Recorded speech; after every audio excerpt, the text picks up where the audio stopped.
Budget से बहुत बड़ी निराशा है, हर वर्ग में निराशा है। इस बजट में ऐसी कोई चीज नहीं है जिसको हम बोल सकते हैं कि नया इनिशिएटिव हो। जो सब्सिडी का जिक्र कर रहा है वो केंद्र सरकार के बजट के प्रोविजन के अंतर्गत वो सब्सिडियां दी जा रही है और उसी का जिक्र ये कर रहे हैं।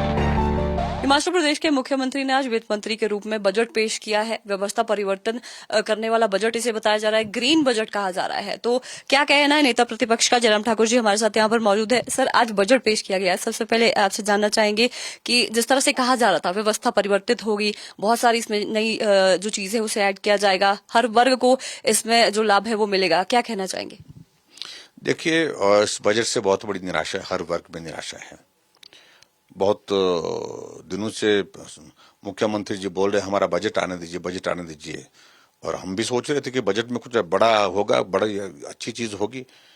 देखिए, ग्रीन बजट की अगर बात कह रहे हैं और वाहवाही ये लूटने की कोशिश कर रहे हैं, योजना केंद्र सरकार की है, ग्रीन एनर्जी, इलेक्ट्रिक व्हीकल, वो सारी चीजों के लिए केंद्र के बजट के माध्यम से जो है जो सब्सिडी दी जा रही है, उसी सब्सिडी का जिक्र अपने बजट में करते हैं।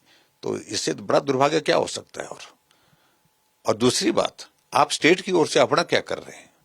बजट तो स्टेट का है। गारंटी के सिलसिले में अगर मैं बात कहूं, गारंटी के बारे में उन्होंने कहा था ओपीएस लागू करने, ओपीएस अभी तक लागू करने की बात कही है, लेकिन किस शेप में होगी अभी तक ये मालूम नहीं। कहा था कि हर महिला को जो 18 से 60 साल की आयु की है उसको 1500 रुपए हम दिसंबर के महीने से शुरू करेंगे।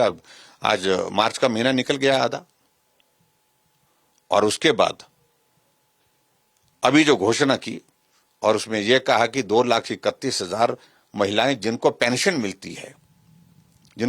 मिलती है उनको हम ये देना शुरू करेंगे, 1500 रुपए देना शुरू करेंगे।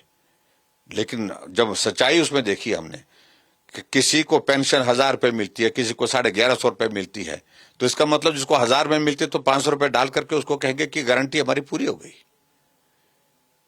पेंशन के अलावा आपकी गारंटी का प्रावधान है क्या? इस बात को स्पष्ट करें पहले मुख्यमंत्री। ये गुमराह करने की कोशिशें इस प्रकार से हो रही है, और मुझे पूरा भरोसा है कि प्रदेश की महिलाएं जागरूक हैं, वो समझती हैं। जो पेंशन उनको मिल रही थी उसके अतिरिक्त उन्होंने बोला है हर महिला को 1500 रुपए मिलेगा, ऐसा बोला उन्होंने। पेंशन से अतिरिक्त मिलेगा ऐसा बोला था उन्होंने, लेकिन अब जो है उसी को मिला करके वो करने की कोशिश कर रहे हैं। इसलिए इस तरह की कोशिश करने से वो लोगों को गुमराह नहीं कर सकते हैं। सर, मुख्यमंत्री का तो ये कहना है कि एक वादा तो ओपीएस का पूरा हो चुका है, महिलाओं को 1500 रुपए भी दे दिए, और आज के बजट में रोजगार के भी बहुत सारे जो प्रावधान है वो किए गए हैं, और इसके अलावा जो गारंटियां बचती है उन्हें चरणबद्ध तरीके से हिमाचल प्रदेश की जनता को दिया जाएगा।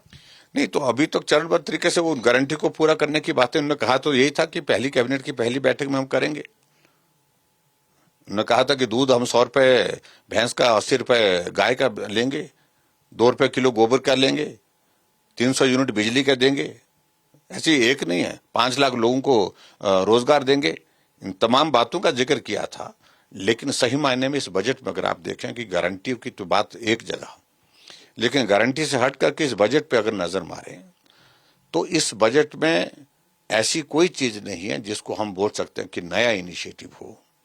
और ग्रीन स्टेट की अगर बात कह रहे हैं, ये ग्रीन स्टेट का प्रोसेस आज नहीं, हमारे जब मैं चीफ मिनिस्टर था तो मेरे पास भी इलेक्ट्रिक व्हीकल थी जिसमें शिमला के सारे कार्यक्रमों को हम अटेंड करते थे, और एक बार नहीं अनेक बार हमने तो कभी उसका बहुत ज्यादा जिक्र नहीं किया। और दूसरी बात में ये भी मैं कहना चाहता हूं, जो सब्सिडी का जिक्र कर रहा है वो केंद्र सरकार के बजट के प्रोविजन के अंतर्गत वो सब्सिडियां दी जा रही है और उसी का जिक्र ये कर रहे हैं।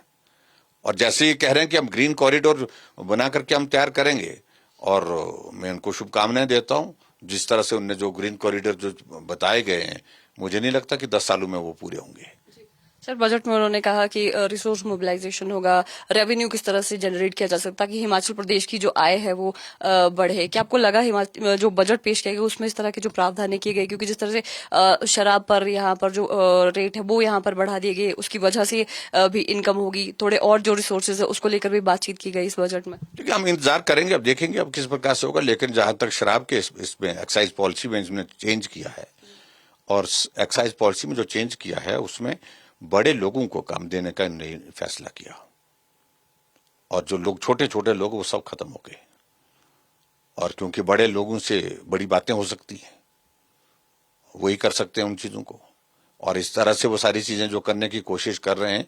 और उसमें मुझे मालूम है इसी तरह का प्रयास 2012 से 2017 तक किया था हमने, और उसमें कितना प्रदेश का पैसा डूब गया उसमें।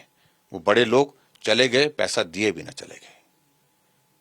और लेकिन जो हमने एक्साइज पॉलिसी उसमें पारदर्शिता के साथ हमने काम किया, और उसमें पारदर्शिता के साथ जो है जो एक जो पूरा एक जितना अमाउंट आना था उतना अमाउंट आया उसमें, हर वर्ष इंक्रीज किया उसमें। और हमने भी शुरू के दौर में हमने भी जब नई पॉलिसी आई थी उस वक्त हमने भी ऑप्शन की थी, लेकिन हमने सब लोगों को पार्टिसिपेट करने के लिए उसमें अपॉर्चुनिटी दी। इन्होंने छोटे लोगों को सबको बाहर कर दिया।